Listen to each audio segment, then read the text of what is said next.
Something followed me home from the woods. Now it won't leave. Part 1. The path I shouldn't have taken. Introduction. It started with a wrong turn on a trail.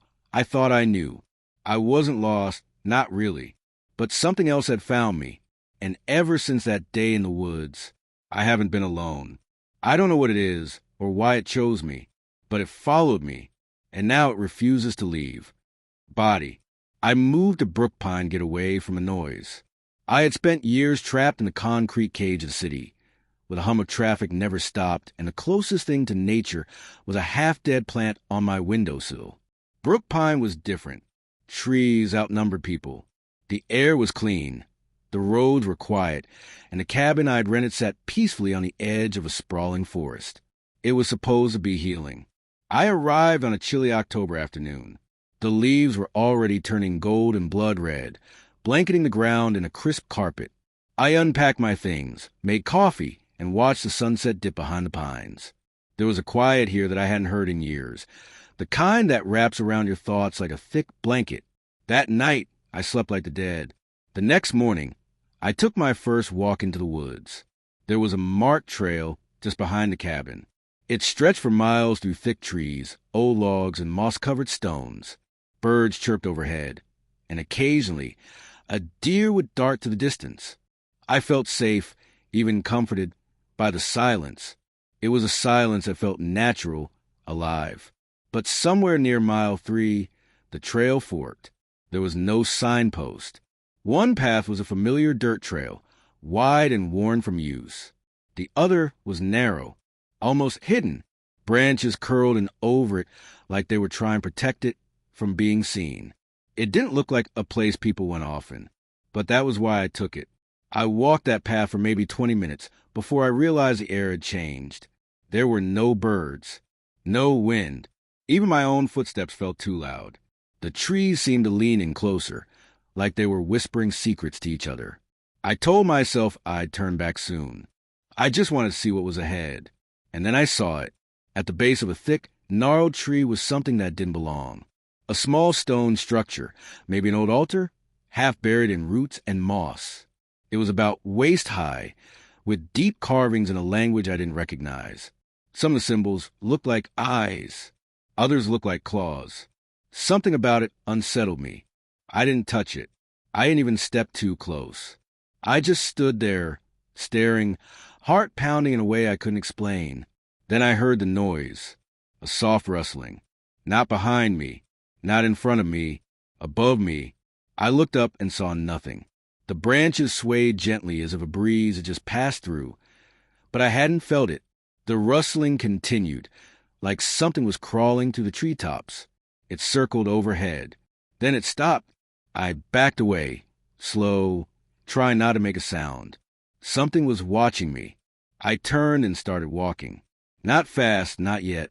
Just enough to put distance between me and the altar, but the feeling didn't leave. You know that sense when you're sure someone's behind you, breathing in your shadow, close enough to touch your neck? That feeling gripped me with every step. Then came the whisper. It was faint, just a breath in the wind. My name, spoken like it had been waiting a long, long time to say it. I didn't run. I sprinted. Branches scraped my arms, my lungs burned, and the woods seemed endless. But eventually, I saw the main trail again, wide and welcoming, and I didn't stop until I burst out of trees and nearly fell on my porch. I slammed the door shut behind me and locked it. I told myself I'd just imagined it. The silence, the altar, the whisper. Maybe I was dehydrated. Maybe my mind was still adjusting to the isolation. But that night, I heard footsteps on the porch. Not raccoons. Not wind. Heavy. Human. I stayed frozen in bed. Blankets pulled to my chin. Breath held like a child hiding from a monster. The steps moved back and forth. Then stopped. Right by my bedroom window. I didn't sleep. The next morning, I found nothing. No footprints in the dirt. No damage. No signs of anyone being there. But the feeling that something had followed me grew. It started small. Objects weren't where I left them. A chair moved an inch too far from the table. A cupboard door left hanging open. My toothbrush on the wrong side of the sink. Then came the dreams. I started waking up at exactly 3:07 a.m. every night. At first, they were vague, a forest, shadows moving between trees, the feeling of being chased. Then they got worse. I dreamt I was back at the altar, frozen, unable to run. Something moved just out of sight, not walking, crawling, fast. In one dream, it whispered again. But this time, it said more than my name. You brought me home. I woke up drenched in sweat, heartbeat slamming against my ribs. My front door was unlocked. I know I locked it. I double-checked that night before bed, but it was open just a crack, like something had come in. The air smelled of damp earth and pine needles. I started leaving the lights on. Every room, every night. That didn't help. One night, the hallway light went out by itself. I stood at the end of the corridor, staring at the darkness like it was breathing. Then something moved. It was small, quick, barely a flicker, but I saw it. A shadow ducking behind the open bathroom door. My phone rang. I jumped so hard I dropped it. No caller ID, just silence. Then a voice, low, guttural. You shouldn't have found me. The line went dead. I packed my bags that night. I was going to leave Brookpine, drive through the night, never look back. But when I opened the door to my car, every light inside my cabin blinked off. The forest beyond the trees rustled, and something stepped out. Part to the silence inside the cabin wasn't peaceful anymore. It felt tense, as if something was waiting, just out of sight. I kept glancing at the windows, even though the curtains were drawn. I couldn't help it. Every creak of the floor, every shift in the wind outside, made my nerves snap a little more. I barely slept the night before, and when I did, I dreamed of the woods again. Except this time, the trees weren't still, they breathed. Their branches twisted toward me, as if they knew I'd returned. There was a presence following me through the dream, its footsteps matching mine, always just behind me. And when I turned to face it, there was nothing there but that horrible sound. The same sound I'd heard in the clearing. A low, rattling breath that didn't sound quite human. I told myself it was just the wind. Or maybe the woods messing with me. I'd been alone too long. Cabin fever. Maybe that's what I wanted to believe. But then the lights began to flicker. I'd only been there 3 days, but the bulbs in the kitchen and hallways started dimming one by one. I replaced them, checked the wiring panel, but everything looked fine. And yet, as night fell, the air inside the house grew colder than it should have. I checked the thermostat. It read 72. Still, I could see my breath when I exhaled. The weirdest part was the way the darkness outside pressed against the windows. It was like the night wasn't just outside. It was trying to come in. The next morning, I decided I needed answers. I went back to my photos from the hike. The ones I took right before I saw the altar. Most were normal. Trees, leaves, moss. But one stood out. A shot of the woods in the distance. There was something in the background. Faint. Almost camouflaged by the trees. A shape. At first, I thought it was a tree stump, but when I zoomed in, I saw legs. Thin, bent wrong. The more I stared, the more it seemed to stare back. It wasn't there when I took the picture. I was sure of it. My hands shook as I closed the photo gallery. I told myself it was a trick of the light, but deep down I didn't believe it. By the 5th day, the noises started. It began with faint tapping in the walls at night. At first, I assumed mice, or maybe squirrels. Then came the scratching, long, slow drag along the wood, from ceiling to floor, always in threes. And it only ever happened between 2 and 3 a.m. I tried to ignore it. I told myself it was the house settling. Old cabins make noise. But the scratching wasn't random. It moved, from the kitchen to the hallway, then to the bedroom door. The sound would stop just as I thought it was gone. Then I'd hear it again from the other side of the wall. Closer. One night, I pressed my ear to the wall where the noise came from. I heard breathing. Heavy. Wet. Close. And then it spoke. Why did you come back? I jumped back, so hard I tripped over the nightstand and crashed into the floor. The sound stopped instantly. I lay there, not moving, holding my breath, waiting for something, anything, to break the silence. But nothing came. When I worked up the nerve to look, there was a handprint on the wall. Just one. Long fingers. Palm pressed too high for a normal person to reach. It wasn't there earlier. I would have seen it. I knew I couldn't stay. The next morning, I packed everything. Left most of my gear behind. I didn't care. I just needed to get out. I was halfway to the car when I saw the footprints in the mud. They started at the base of the steps and led all the way to the edge of the trees, but not away from the house. Toward it. I froze. The prints were human in shape, but the spacing was off. Each one stretched longer than a normal step, like someone or something had moved in long, gliding strides. And the toes were pointed, not sharp, but narrow, almost hooved. I tried to start the car. It wouldn't turn over. The engine sputtered once, then died completely. I sat there for what felt like an hour, gripping the wheels so tight my knuckles turned white. I hadn't driven the car in days. The battery was fully charged. It had been working fine. I opened the hood. Everything looked fine. But when I touched the battery cables, they were warm. Too warm. Like something had been feeding off them. I went back inside to try the landline. No dial tone. I picked up my cell again. Still dead. Even though I'd plugged it in overnight. My charger was melted at the plug. I started to panic. I wasn't just being watched. I was being trapped. That night, I boarded up the windows. Every last one. I used furniture, nailed blankets over the glass. I made sure every door was locked, then shoved a dresser in front of the main entrance. I sat in the living room with a flashlight and a kitchen knife. Every muscle in my body was tensed. I didn't even realize I'd fallen asleep until I woke to the sound of a whisper. "Let me in." I bolted upright. The flashlight rolled out of my lap. Then the power went out completely. No hum from the fridge. No ticking from the stove. Nothing. I stood up, heart racing. The room was pitch black, but I could feel the weight of something watching me. I backed into the hallway, then into the bedroom, slammed the door, and locked it. I sat on the floor with my back to the door, holding the knife in both hands. That's when the doorknob turned. Not rattled. Turned. Slowly. Smoothly. Deliberately. I held my breath. The door creaked slightly, just enough to make me think the lock might give. But it didn't. Then everything went quiet. For a moment, I thought it was over. Maybe it gave up. And then I heard the whisper again.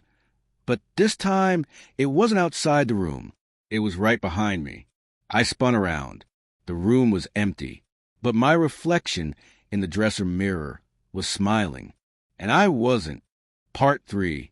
I didn't remember falling asleep. One moment I was staring at my own reflection, smiling back at me, mocking me. And the next, sunlight was pouring into the cracks of the boarded-up windows. I was still on the floor, back aching, the knife lying next to my leg. The mirror stood in front of me, exactly as it was. My reflection, it looked normal now. No smile, no movement that didn't match mine. Just me, pale, exhausted, eyes bloodshot. But I couldn't shake the feeling that I had seen something real, that what I'd witnessed wasn't just a dream or sleep paralysis. I wanted to run. I wanted to get away from that house, from the woods, from the thing that was stalking me. But I couldn't. I was stranded. The phone still dead. The car lifeless.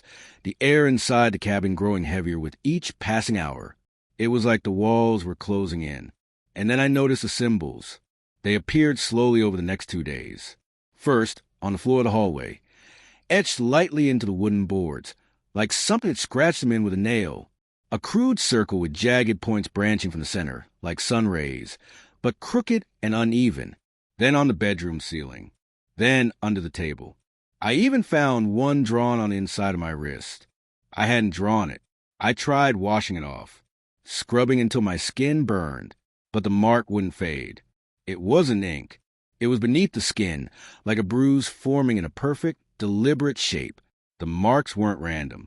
They matched the ones I'd seen carved into the stones around the altar in the woods. I remembered something else. Just before I left the clearing, I'd taken something. A stone. Smooth, round, about the size of a plum. It had caught the light strangely, with a faint shimmer like oil on water. At the time, I thought it was just a cool souvenir. I hadn't even told anyone I had taken it. But that was before things started going wrong. I tore open my backpack, digging through the side pouch where I'd stashed it. It wasn't there. I checked every pocket, emptied everything onto the floor. Gone. But when I turned around, it was sitting on the nightstand. I froze. I hadn't put it there. I was sure of it, and it hadn't been there 5 minutes ago. I reached out to touch it, but my finger stopped just before making contact. It pulsed like a heartbeat, soft and slow. My stomach turned.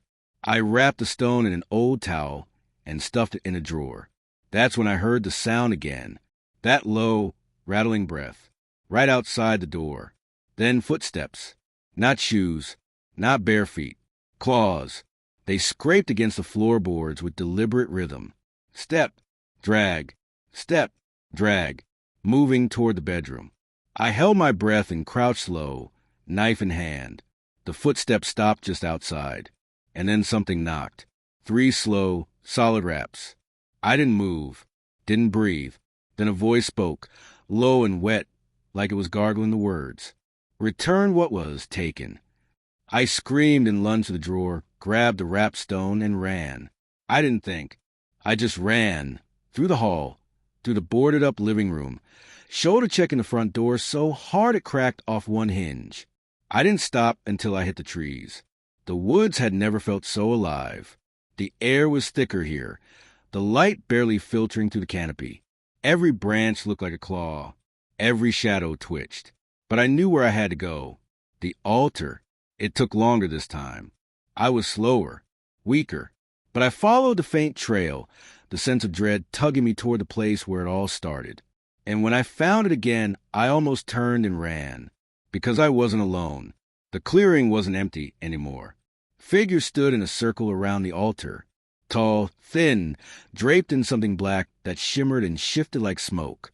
Their faces were hidden, but I could feel their eyes on me. I stepped forward slowly, holding out the towel-wrapped stone. I didn't mean to take it, I said, voice shaking. I didn't know. The figures didn't move. I brought it back. Please take it. I placed the stone on the altar. The figures remained silent. Then, as one, they turned to look into the woods behind me, and vanished. Not walked, not faded, vanished, like they'd never been there at all. The woods were silent. No birds, no wind, just a pulsing in my ears and the cold creeping into my bones. I turned and ran again, not stopping until the cabin was in sight. I didn't realize how far I'd gone until I collapsed on the porch steps, lungs burning. Inside, everything was still, normal. No noises, no whispers, no claw marks. Even the symbol on my wrist had faded. I dared to hope it was over, but hope's a fragile thing. That night, I dreamed again. The altar, the stone, and a figure crouched at the edge of the clearing. I couldn't see its face. Just its outline, unmoving, watching, waiting. When I woke, the towel was on my bed, but the stone was gone, and carved into the wood beneath my pillow were 5 words. You took more than that. Part 4. I didn't sleep again after that. Every sound in the cabin became a threat. The creaking floorboards, the ticking of the old clock, even hummed the wind outside.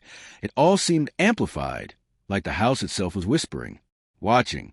But it wasn't the house I feared. It was what had returned with me.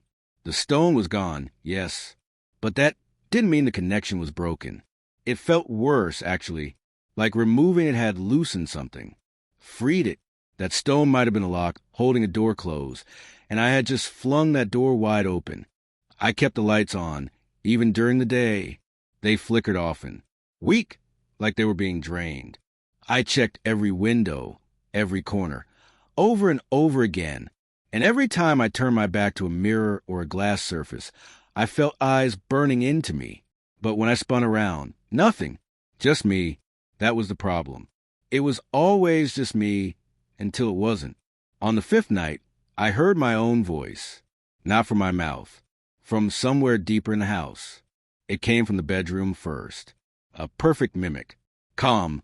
Uncertain, like I was talking to myself during a panic attack. It's okay. It's okay. It's not real. You're safe. Then silence. Then laughter. Not loud. Not cruel. Just wrong. Like someone trying to understand how humans sound when they laugh. And failing. I gripped the knife tighter, though I knew it was useless. Whatever this thing was, it didn't bleed.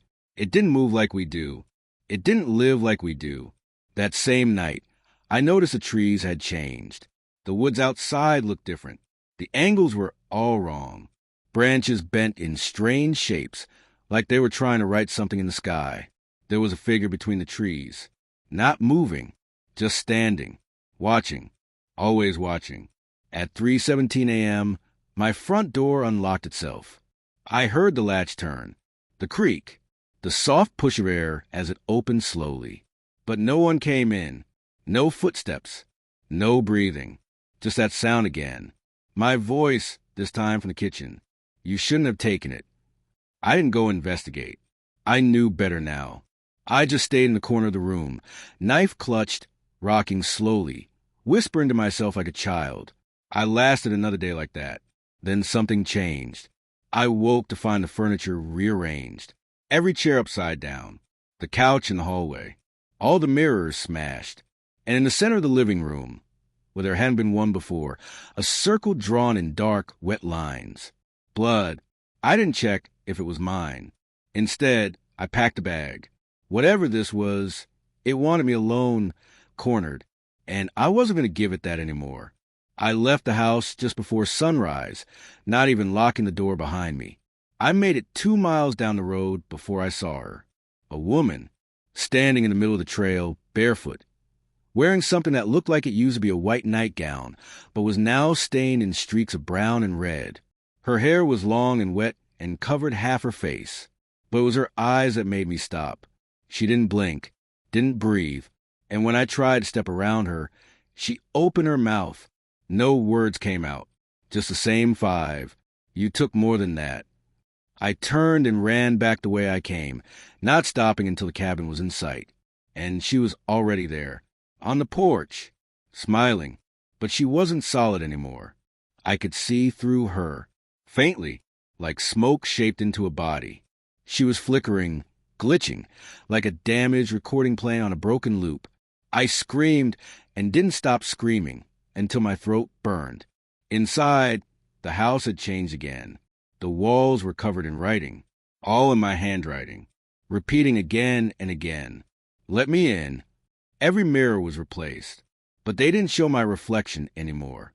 They showed the woods, that altar, and something moving behind the trees. I backed into the kitchen, heart hammering, when I noticed the basement door was open. I never opened the basement. It was locked when I bought the place. I didn't even have the key. But now it yawned wide, black and gaping like a mouth. And from within a soft, wet dragging sound echoed upward. Then a voice, mine again, called out, "Come see what you buried." I didn't remember burying anything, but I did remember the missing time, the blackouts, the gaps, the hours I couldn't explain. Had I done something? Had it made me do something? I grabbed the flashlight and descended. The stairs creaked beneath my feet, and the air grew colder with each step. The smell hit me halfway down, sweet rot, like decaying fruit mixed with iron. At the bottom was dirt, just dirt and stone, and a single wooden crate in the center of the room. It looked new, too new. I didn't want to open it. I knew I shouldn't, but my hands moved on their own. The lid groaned as it lifted. Nails screeched against wood. Inside were bones. Not animal. Small. Human. A child's skull stared up at me, fractured and covered in something black and sticky. I stumbled back, bile rising in my throat, and then the crate whispered, "You did this." "No." I whispered. I didn't. But then I remembered the dreams, the flashes, digging, the sound of crying, the feeling of warm blood on my hands, the altar glowing faintly. The stone hadn't cursed me. It had bound me. To it. To them. Whatever they were. The ground beneath the crate started to crack, and from within, fingers pushed upward, thin black, like branches. They were reaching for me. I screamed and ran, nearly tripping over myself to escape the basement. The door slammed shut behind me with such force it shook the entire house. When I looked outside again, the woman was gone.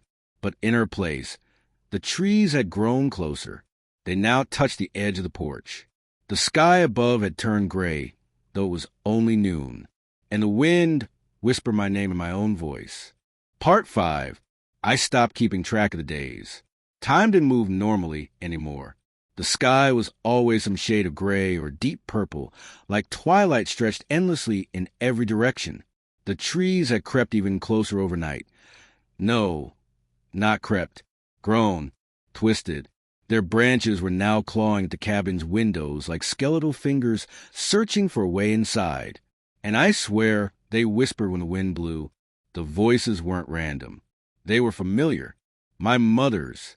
My childhood friend who drowned when we were 12. A teacher I hadn't thought of in years. All of them murmuring in low, broken tones. You brought it back. You made a promise. It's awake now. The floors of the cabin warped beneath my feet. The walls groaned, expanding and tightening like lungs pulling in rotten air. The reflection in the mirror no longer copied my movements. It stared when I turned away, blinked when I didn't. It was watching me, and it wasn't me anymore. I hadn't left the cabin since that night in the basement. Something in me had changed, like my soul had been marked, branded. The memory of that crate full of bones wouldn't leave my mind. I could still hear the soft snap of something breaking when I'd lifted it. The child's skull, fractured and still damp somehow, as if the rot was fresh. I told myself I didn't do it, but something else told me I did. Every night now, the door would unlock at precisely 3:17 a.m., and I'd hear footsteps walking to the house, slow, wet, dragging footsteps. I never saw who or what made them, but I'd find things moved, drawers open, muddy footprints in the hallway, claw marks on the wall. And worse, sometimes I'd find myself standing in the kitchen, not a reflection, a copy, a version of me, back turned, humming a song I didn't recognize, wearing the same clothes I had on, standing unnaturally still, until I blinked and it was gone. I'd started sleeping with the flashlight on. Not that it helped. The light didn't reach the corners anymore. Shadows bled to the walls like ink through paper. One morning, or what passed a morning now, I found a message carved into my bedroom door. You're already home. I don't remember carving it, but the handle of the knife was in my hand. When I read it, I had to get out. I packed again. This time, I didn't take anything except water, batteries, and a heavy iron crowbar. I didn't bother locking the door when I left. What was the point? The forest had swallowed the path. There were no trails anymore, just trees. Endless, tightly packed trees. The same ones that had stood around that cursed altar. Their bark had faces now, screaming, sobbing, gnashing mouths twisted in permanent agony. Their roots moved when I wasn't looking. Every direction looked the same. I could walk for hours, and the trees didn't change. But then I saw it, the altar. It shouldn't have been there. I'd never walked in that direction. I'd gone away from it. And yet there it stood, made of black stone slick with moss and blood. The air around it shimmered like heat waves. The ground hummed, vibrating through my feet. On the altar sat the stone I had taken. But I hadn't brought it back. It had returned itself, as if it never left. I stepped forward slowly, my mouth dry, my breath loud in the stillness. The moment my foot touched the clearing's edge, something rose behind the altar. Not a person, not a creature, a presence. It had no face, just writhing limbs and shifting shadows. Its edges pulsed like smoke trying to take shape. But inside that black mass were eyes, dozens of them, all open, all watching. It spoke without sound. You carried me out. Now you must carry me in. I turned and ran, screaming until my throat tore. I don't know how long I ran. Hours, maybe. But when I stopped, the cabin was in front of me again. There was no escape. I was part of it now. I didn't enter right away. I sat on the porch and stared at the trees until night fell again, and then the sky opened. It didn't rain. It bled. Thick, black droplets fell from the clouds, sizzled against the ground, and stank of ash and decay. When one landed on my arm, it burned through my jacket and blistered my skin. I crawled inside, shaking delirious. The cabin was no longer wood and nails. It was alive. The floor thumped with a heartbeat. The walls breathed. Eyes bulged from the ceiling like boils, blinking in slow, horrible rhythms. The basement door was open again. This time, I knew I had no choice. I descended slowly, feeling the house breathing behind me, warm and wet and full of whispers. The basement was different now. The crate was gone. In its place was a hole, a deep, endless pit pulsing with dark red light. And next to it, the woman in white stood once more. But now I recognized her. Her face was mine. Not quite. Twisted. Hollow-eyed. A version of me that never left the woods. She raised her hand and pointed to the pit. Feed it. I shook my head. Feed it or become it. I looked down at my hands. They were changing. My fingers had stretched, thinned, blackened. My skin was cracking like old bark. My eyes stung with visions. Children crying. Buried secrets, rituals whispered under moonlight. I had been chosen, marked. This thing hadn't followed me home. It had awakened inside me. I dropped to my knees, screaming until blood poured from my mouth. The stone was back in my pocket. It pulsed, warm like a heartbeat. I took it out, raised it above the pit. The whispers grew louder, 1,000 voices demanding, pleading, laughing. I dropped the stone into the hole. And everything went silent. The house stopped breathing. The basement dimmed. And for one perfect, horrifying moment, I thought it was over, until the pit answered back. From its depths came a sound, not a scream, not a voice. A song, low and ancient. A lullaby from something older than the forest, older than death. The ground split, and something climbed out. Part 6. I stumbled back as the pit split wider, the earth screaming in protest. The air thickened, heavy with rot, and something far worse, memory. My body wanted to run, to flee, but my feet stayed frozen as the thing climbed out. It had no true shape, just a rolling mass of darkness stitched with faces. Human faces. Crying, screaming, grinning. All of them blurred together like candle wax melting into a pool of flesh. Limbs jutted out at wrong angles, thin and brittle like dead branches. It crawled with jerks and spasms, dragging its weight like it had never known movement until now. As it crested the edge of the pit, I could hear each breath it took inside my skull. You brought me back. It didn't speak aloud. It didn't need to. It was inside me now, whispering behind my eyes. I turned to run, but behind me, the stairs were gone. The entire basement had changed. The walls were no longer wood and stone. They pulsed with a red glow, veined and moist, like the inside of a living organism. There were no exits anymore. Only the pit, the creature, and me, and it was still coming closer. My knees buckled as its presence hit me fully, a crushing weight of despair and guilt and hunger. This wasn't just a spirit. This was ancient. It was a forest heart, the origin of every haunting whisper and twisted branch. And now it had form, and it was hungry. I backed into the farthest wall and pressed against it, but it flexed beneath me like muscle, warm and alive. I screamed, sobbing, my voice lost in the echo of the thing's breathing. Then it stopped. The creature lifted its many faces upward, sniffing the air. Its heads turned, slowly, too slowly, and stared straight at me. You are the door. I shook my head violently, mouthing no over and over. I wasn't anything. I wasn't a door. I was just a man who got lost in the woods, who took something he shouldn't have. Who? And then I remembered. That night in the forest. The ritual circle. The carved runes. The voice that had spoken to me as I stood frozen in that cursed altar's clearing. Take the offering. Carry the hunger. I thought I had left.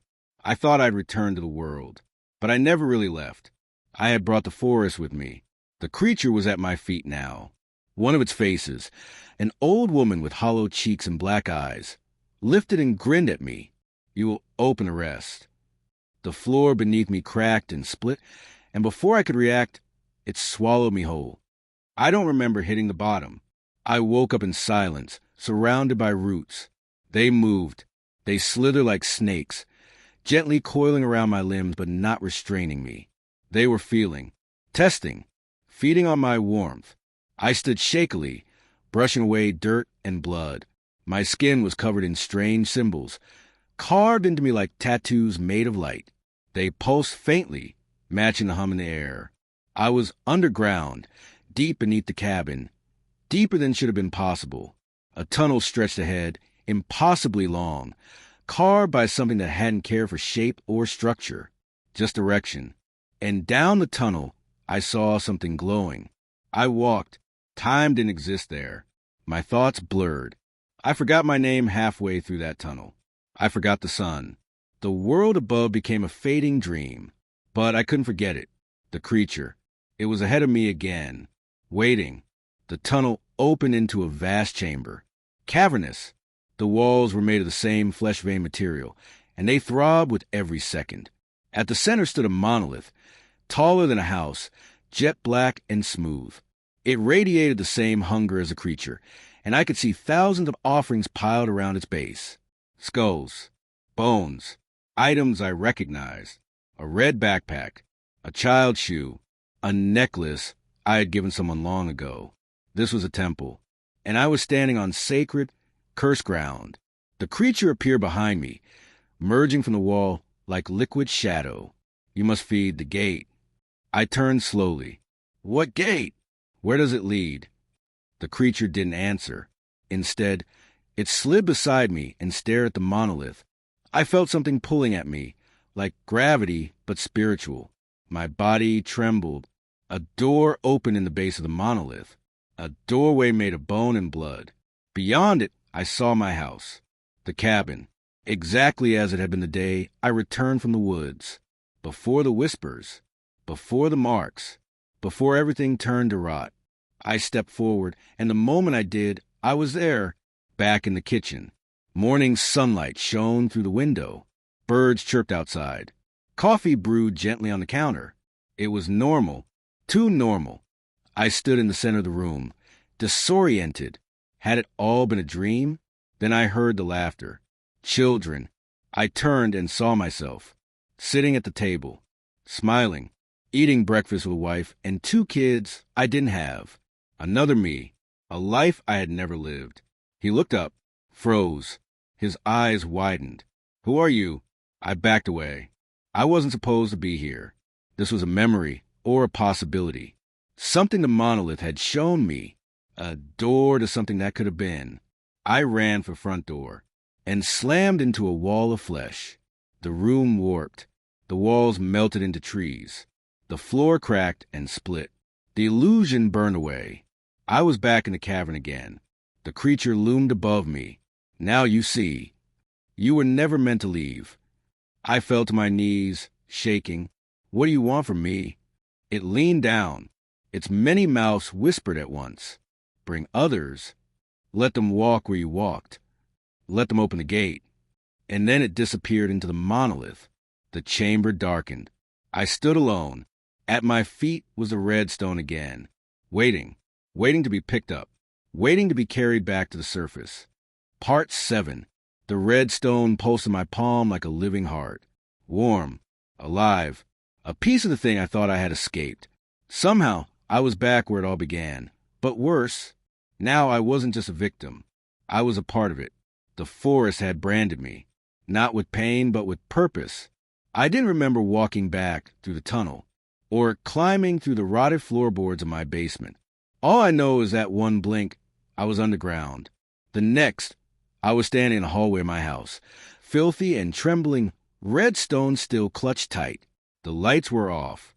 The air was still, but something had changed. It wasn't just a house that felt wrong. It was the space around it. The street outside was darker than night should be. The windows of the neighboring homes were like black eyes, watching me. The world was quiet, too quiet. No wind, no cars, no distant hum of the city. I tried to turn on the hallway light, but the switch did nothing. The bulb overhead was filled with dark liquid, thick and pulsing. I stepped back. My foot landed on something soft. I looked down. A bird, dead. Its eyes were gone, its beak twisted upward in a scream. There were more, dozens scattered down the hallway. Dead animals, their bodies neatly aligned like offerings. I dropped the stone. The floor trembled. The silence shattered. A low groan came from the basement door. It didn't creak, it breathed. And then a voice slithered through the air. Not a whisper, not a scream, just a sound that made every hair on my body stand up. Another had seen the gate. I backed away. The basement door opened on its own, but no one stood there. Instead, the red glow returned. I turned and ran for the front door. My hand gripped the knob, and it melted beneath my fingers. It wasn't metal anymore. It was flesh. Wet, twitching flesh. I screamed, but no sound escaped my throat. The hallway behind me was twisting now. The walls stretched like rubber, the pictures melting into the drywall. The ceiling cracked, revealing tree roots snaking down into the house. The home I knew had become a nest, and I was still inside it. That's when the knocking started. Tap, tap, tap, from the back door, then the side windows. Tap, tap, tap. I crept forward slowly, blood rushing my ears. At the window, I saw them. Faces, not human ones, or rather, not fully.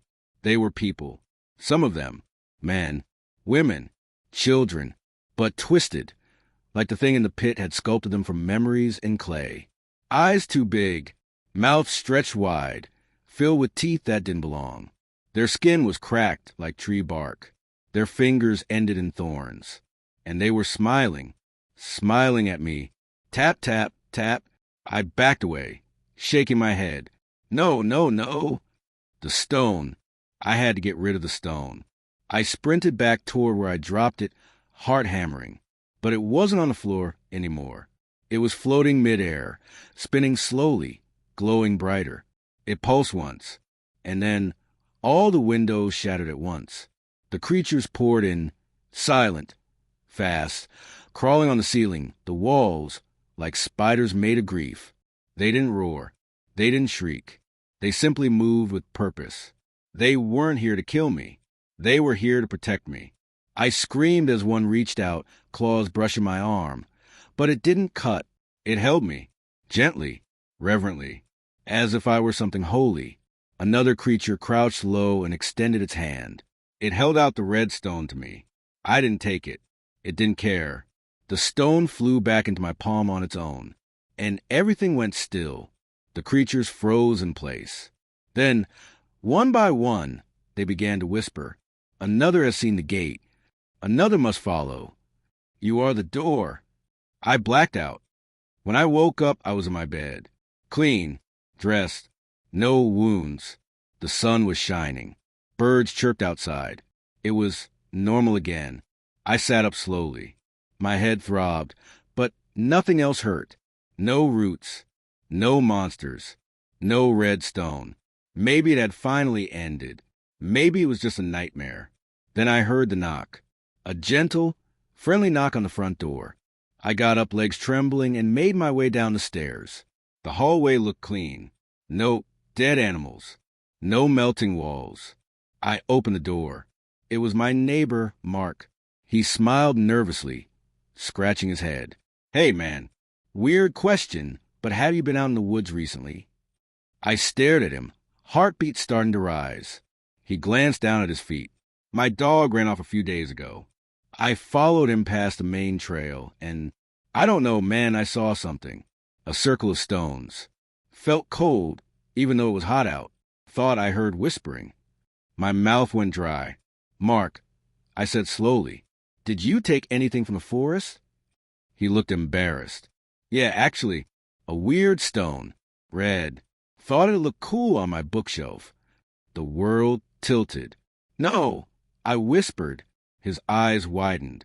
Wait, you two. And behind him, I saw them again. The forest, the shadows, and something watching. The gate had opened. Another had seen it. It had followed me home. Now it was following him. And this time, it wouldn't stop. Part 8. Mark's eyes searched mine, confused, maybe a little afraid. He hadn't fully seen it yet, but he would. I stepped out onto the porch, grabbed his shoulder hard. Listen to me. You have to get rid of it. Right now. That stone is not a souvenir. It's a key. A beacon. He laughed awkwardly. What? You're freaking me out, man. I thought you'd be into it. It's weird, but cool. No, I said, not cool. It followed me. It's using you now. Mark stepped back, frowning. What the hell are you talking about? I looked past him. The street was still and sunny, but that illusion was paper thin. I could feel the shadows pressing in behind the light. Waiting.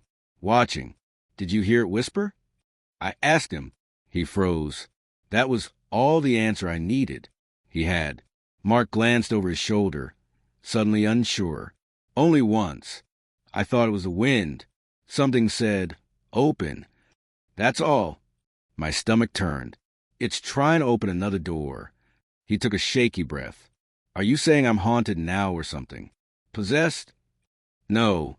It's worse, I whispered. You're connected. We both are. His mouth twitched. I haven't slept in days. Something's crawling in the walls. I thought it was rats. But then I found handprints on the ceiling. My ceiling. That wasn't even the worst part. He leaned in. I found a photograph in my kitchen drawer yesterday. It was old, black and white. A little boy standing in front of a giant tree. Only the boy was me. But I've never been to that place. Never posed for it. How the hell does something like that exist? I had no answer. But I remembered what the creatures had said. You are the door. Mark shook his head. I tried to throw the stone away. It came back. Twice. Once in my jacket pocket, and once under my pillow. It won't let go now, I told him. The air shifted around us. Cold. A sudden drop in temperature that cut through the bright day like a blade. We both looked up. Something stood in the road. It was far away, nearly a shadow, but tall, thin. Its outline flickered like static. Not walking, not moving. But every time we blinked, it was closer. Mark stepped back toward the door.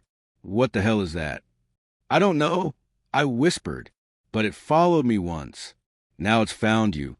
A low hum filled the air, a vibration so deep it rattled our teeth. Across the street, sprinklers stopped mid-spin. A car alarm hiccuped, then died. Every dog within earshot began to howl. Then silence, and the figure in the street was gone. No footsteps, no vanishing act. Just gone, but not gone. Inside, we ran into my house, slamming the door behind us.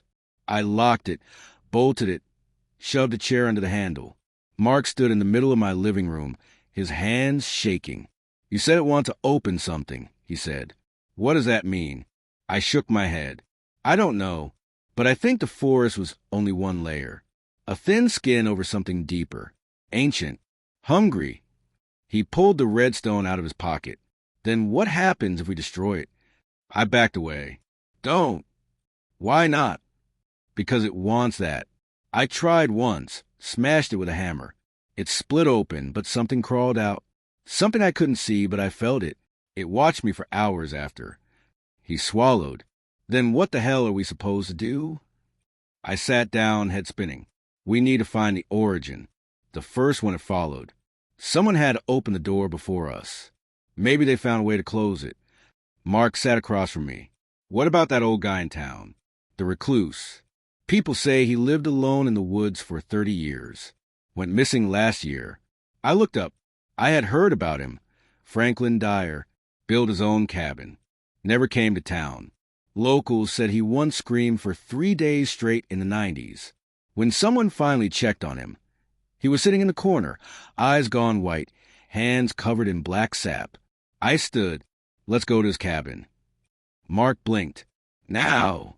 If we wait, it'll be too late. He hesitated, then nodded. Franklin Dyer's cabin was 30 minutes outside town, beyond the official trail. We had a park and walked the last half mile on foot. The woods were thicker now. overgrown, choked with vines and gnarled branches. The air was heavy with rot. As we walked, things got stranger. Mark kept glancing behind us. "Do you hear it?" I nodded. Footsteps. Not ours. They never sped up, never got closer. Just always there, watching, waiting. The sun was setting when we found the cabin. It looked abandoned, swallowed by nature. Roof half collapsed, vines climbing the porch like claws. But the door was intact, shut, almost like someone still lived inside. I knocked. Nothing. I knocked again. A creak from within, and then a voice, dry and brittle. "Go away." I stepped back. "Mr. Dyer? Please. We need your help." Silence. Then the door opened. A man stood there, thin as a corpse, eyes wide and glassy. His skin was pale like paper. But he was alive. Barely. He stared at me, then at Mark. His gaze dropped to the red stones in our hands. His face twisted into horror. "Oh, no," he whispered. "It found more." "We didn't mean to," I said. "We just picked them up." He stumbled back. "Come inside, before it finds your shadows." We entered quickly. The cabin was filled with symbols, carved into the walls, floors, even the ceiling. Strings of black feathers and bones dangled from nails. The air buzzed with static. Franklin sat on a stool, shaking. "You opened it," he said. "You heard the whisper, didn't you?" We nodded. He sighed. "I opened it first. In 1983. Thought it was just a ritual site. Took a stone. Didn't know what I'd done." His eyes glazed over. "It showed me the roots under the world. The truth. We are branches. The forest is the body. And the stone," he shuddered, "it's the seed." Mark leaned forward. "How do we stop it?" "You don't," he said, "but you can delay it. Bury the stones where no shadow falls. In salt, in silence, and never speak the name." "What name?" His voice cracked. "It doesn't have one. Not anymore. That's how it hides." A thud came from the roof. We froze. Another. Then, scratching. The roof groaned as something dragged itself across the shingles. Franklin's voice was barely a whisper. "It found you already. It never really left." He looked at me, eyes pleading. "You have to run." "But you said—" "Run." The front window shattered. A limb, pale and bark-covered, reached through, and the thing on the roof began to sing. Part 9. The singing was not human. It sounded like wind trapped in a dead throat, low, hollow, impossibly deep, notes twisted in impossible directions, as if time stuttered around each sound. Mark stood frozen in the center of Franklin's cabin, staring up at the ceiling as the creature dragged itself across the roof. Then the floorboards cracked. Not above, below. Franklin clutched a rusted metal pendant around his neck, muttering something in a language I didn't recognize. His eyes squeezed shut. "You brought it here," he rasped. "You gave it a path. It's inside now." The walls began to bleed. Dark. Thick sap oozed from the carvings, running down the symbols like tears. A low vibration rippled through the floor. Mark backed toward me, pale and shaking. "What's it doing?" he asked. "It's waking up," Franklin answered. "It doesn't want the stone anymore. It wants you." We had to leave. I grabbed Mark's wrist. "Come on." The cabin door slammed shut before we could reach it. The wind outside stopped entirely. No birds. No insects. No breath of air. Just the oppressive silence of something ancient holding its breath. And then the whisper came again. "Open!" Mark screamed and fell to his knees, clutching his head. Blood dripped from his ears. Franklin lunged toward him, drawing a blade carved from bone. "Don't let it use your voice," he shouted. "If it speaks through you, it's over." I threw myself between them. "Stop. He's not possessed." "Not yet," Franklin yelled back. "But he's listening. And that's enough." A thud above us cracked one of the ceiling beams. Wood splinters rained down. Then something fell through. It was humanoid, but not. Elongated limbs, bark-covered skin, no face, only a jagged red slit where a mouth should be. It hit the floor and rose without bending its knees. Its joints clicked backward. Its body shivered like a mirage. Franklin charged, knife raised, but was too fast. It grabbed him with one arm, lifting him effortlessly. Franklin didn't scream. He only gasped and then went still, as if all his bones had turned to dust. It dropped him, then turned toward us. I grabbed Mark, hauling him to his feet. Back door. We ran to the narrow kitchen, kicking chairs and bones aside. I shoved open a half-rotted door that led into a storm cellar and slammed behind us. Darkness swallowed us. My flashlight flicked on, dim, weak. The cellar smelled like decay, rotted wood and earth. The walls pulsed like lungs. In the corner, a small trapdoor led to the crawl space under the cabin. We didn't hesitate. We dropped through. Crawling through the dirt tunnel was suffocating. The walls were too close, the ground too soft. My arms ached. Mark groaned behind me, mumbling nonsense. I turned back. Stay awake. Don't listen to it. He looked up. His eyes glowed faint red in the beam of my flashlight. My heart froze. Mark. He blinked. The red faded. What? Nothing. I lied. Just keep moving. The tunnel eventually opened into a shallow ravine. Night had fully fallen, but the forest was wrong. Trees had bent into arches. Roots knotted into symbols. The stars above didn't look like our sky. And the air buzzed, soft whispers circling us like gnats. Mark stumbled, collapsing to his knees. I can't. It's too loud. It's in my head. I knelt beside him. Fight it. You have to. He looked up at me. What if I don't want to? My chest tightened. Mark. I saw it in a dream. The thing in the forest. It said I could become like them. Strong. Endless. It promised no more fear. No, I said. That's how it works. It lies. You'll stop being human. He laughed. What if that's a good thing? Suddenly, the wind shifted. A growl. I turned, flashlight swinging wildly. Dozens of eyes blinked from the tree line. Not animals. Not people. Something in between. They stepped forward. Creatures carved from bark and bone, with hollow mouths and eyes that bled shadow. Each held a red stone. Each whispered the same word. Open. Mark screamed and covered his ears. I grabbed a branch on the ground. Sharp, broken, makeshift weapon. Stay behind me. But Mark stood up. He walked toward them. Mark. He turned, smiling strangely. What if this is the only way to end it? No. But he stepped into their circle. They surrounded him, chanting, reaching out. I ran toward him, only for the world to explode in white. When I woke up, the ravine was empty. The creatures were gone. So was Mark. The red stone lay in the dirt where he had stood, pulsing with a dim, sickly light. I didn't touch it. Not this time. Instead, I followed the trail, broken twigs, faint footprints, until I reached a clearing I'd never seen before. In the center stood a monolith, tall, smooth, obsidian black, humming softly. The air bent around it. At its base, more stones. Dozens, hundreds, piled like offerings. And one word etched into the soil again and again. Open. My ears bled. My vision blurred. I fell to my knees. Somewhere far off, I heard Mark's voice, or something wearing his voice. You brought it this far. Thank you. The monolith cracked, and something inside began to wake up. Part 10.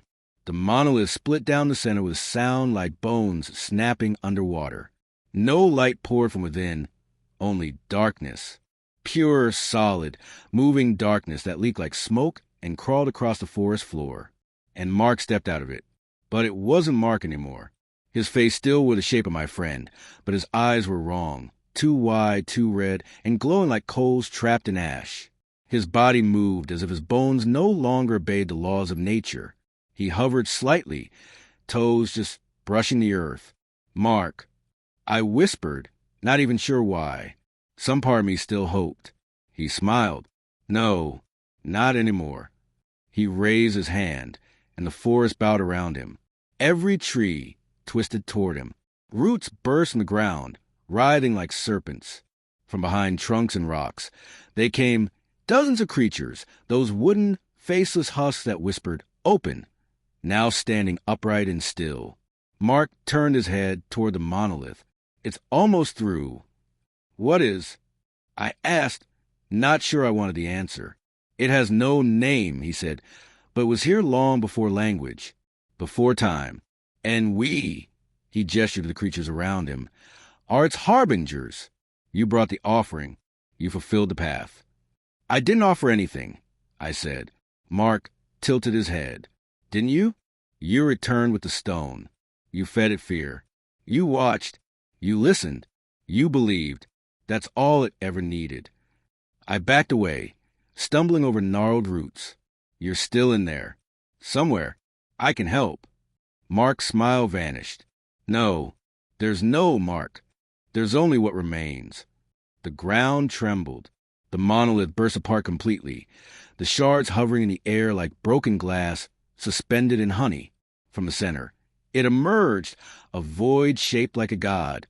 No body, no features, only an absence. Looking at it made my thoughts collapse. My memories folded in on themselves. My ears rang with screams I hadn't heard in years. It spoke without sound, and the world around it died. Every tree in the clearing withered. The sky cracked. The stars bled red. My skin crawled, peeled, healed, and peeled again. Time didn't work here anymore. I screamed, but no noise came out. Mark, the thing that had been Mark, drifted forward and knelt before the being. "It is time," he said. The void raised one limb, if it could be called that, and pointed at me. Mark turned to me. "You'll be the first of the new kind. You'll carry it beyond this place. Into cities. Into homes. It'll ride your voice." "No," I whispered. "No, I won't." I turned and ran. Branches tore at my arms. Roots tried to trip me. Whispers screamed in my head. But I ran. My legs bled, lungs burned, heart pounded like war drums. Behind me, I could feel the world unraveling. The forest folded in, collapsing into itself. The monolith and the beings with it vanished into a whirl of darkness, sweeping everything up like a tide. But it didn't catch me. I burst through the edge of the woods and into light. Sunlight. Real warm, golden sunlight. I collapsed on the roadside, crying, trembling, coughing up dirt and blood. A car stopped. A woman got out. Her face blurred in my vision. "Are you okay? Oh my God, you're hurt."